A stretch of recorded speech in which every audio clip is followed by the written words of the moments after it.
जहां पूरी दुनिया में इस समय इकोनॉमिक क्राइसिस अपने पैर पसार चुका है, जिसकी जद में लगभग सारे देश आ चुके हैं। तो ऐसे में एशिया महाद्वीप भी कहाँ पीछे रहने वाला है।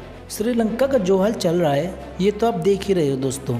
जब पेट्रोल और खाने की चीज़ों की कीमतें आसमान छू रही है, वहीं एक और एशियन देश पाकिस्तान जो पूरी तरह अपना वो कोलैप्स कर चुका है, क्योंकि इस समय जो पाकिस्तान के हालात है वो पाकिस्तान के लिए किसी बुरे सपने से कम नहीं है। जहां पूरी दुनिया में अभी इन्हीं दो देशों की बातें हो रही थी, अब इन दोनों देशों का साथ देने के लिए एक तीसरा देश और सामने आ गया है। जी हम बात कर रहे हैं बांग्लादेश की। जैसा कि दोस्तों आप स्क्रीन पर ये आर्टिकल देख सकते हैं, जिसमें बांग्लादेश ने IMF से $4.5 बिलियन का लोन मांगा है। ये वही बांग्लादेश है जिसकी इकोनॉमी इन दोनों देशों से काफ़ी बेहतर थी, जो चाइना के लोन के ट्रैप से बचा हुआ था।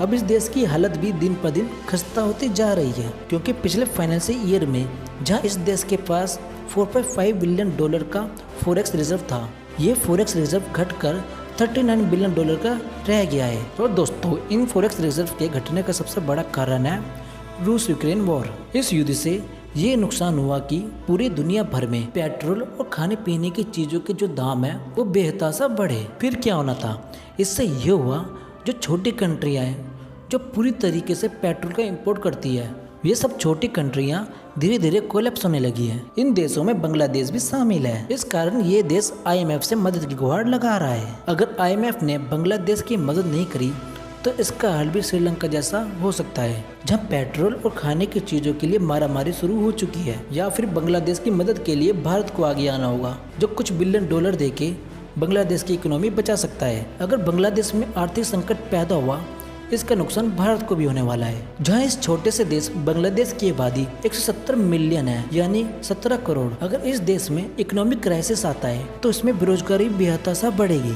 फिर क्या होगा, फिर ये होगा कि वहाँ के जो बेरोजगार लोग हैं वो रोजगार की तलाश में भारत में घुसपैठ करेंगे, जो भारत की इकोनॉमी के लिए और भारत की सुरक्षा के लिए एक बहुत बड़ा खतरा बन सकता है। ऐसे में भारत के लिए दोहरी चुनौती पैदा हो जाएगी और भारत को इन चुनौतियों से निपटने के लिए तैयार रहना चाहिए, ताकि इन चुनौतियों से बचा जा सके। और दोस्तों जो लोग महंगाई का रोना रो रहे हैं वो इन देशों को हाल देखकर खुद ही अंदाजा लगा सकते हैं कि हम कितने सेफ हैं, जो अभी तक ऐसी इकोनॉमिक क्राइसिस से बचा हुआ है। यहाँ तक कि ब्लूमबर्ग को भी मानना पड़ा कि भारत में रिसेशन के चांस 0% है। आप इस बारे में क्या कहना चाहेंगे, नीचे कमेंट बॉक्स में अपना ओपिनियन दें। दोस्तों अगर वीडियो पसंद आई तो लाइक कर लीजिएगा और चैनल को सब्सक्राइब किए बिना मत जाइएगा।